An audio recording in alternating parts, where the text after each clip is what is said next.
মনে রাখবেন, এটা সাহাবীদের যুগ নয়। এটা কাদের যুগ নয়? আপনিও সাহাবী নন, আপনার স্ত্রীও কিন্তু মহিলা সাহাবী নয়।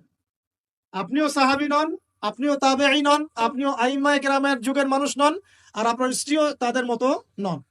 অতএব আমার আপনার মধ্যে যেমন হাজারটা ত্রুটি থাকতে পারে, তার মধ্যেও থাকবে। অতএব এটাকে একটু সবরের সাথে মার্জনা করে করে চলতে হবে। আল্লাহ পাক তৌফিক দান করুন।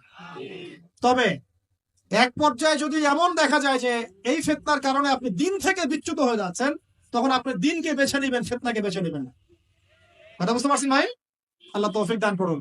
এগুলো গোল্ডেন নসিহত। আল্লাহ পাক সূরা তাহরিমের 6 নম্বর আয়াতে বলেছেন যে কু আনফুসাকুম, নিজে জাহান্নামের আগুন থেকে বাঁচো, ওয়া আহলিকুম নারা, তোমার পরিবারকে জাহান্নামের আগুন থেকে বাঁচাবে। পরিবার আছে কার কার? হাত তুলেন দেখি।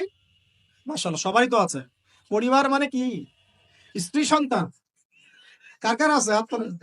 আচ্ছা, হাত নামান। দেখেন, বাবা মা এগুলো পরিবারের অন্তর্ভুক্ত বিষয়, কিন্তু বাবাকে আপনি শাসন করতে পারবেন না, মাকে আপনি শাসন করতে পারবেন না, তাকে আপনি নসিহত করতে পারবেন, দাওয়াত দিতে পারবেন। আর আপনার আন্ডারে যারা আছে, আপনার স্ত্রী, আপনার সন্তান, এরা হচ্ছে পরিবারের অন্তর্ভুক্ত, আপনার কাছের। এদের উপর আপনি শাসন চালাতে পারবেন।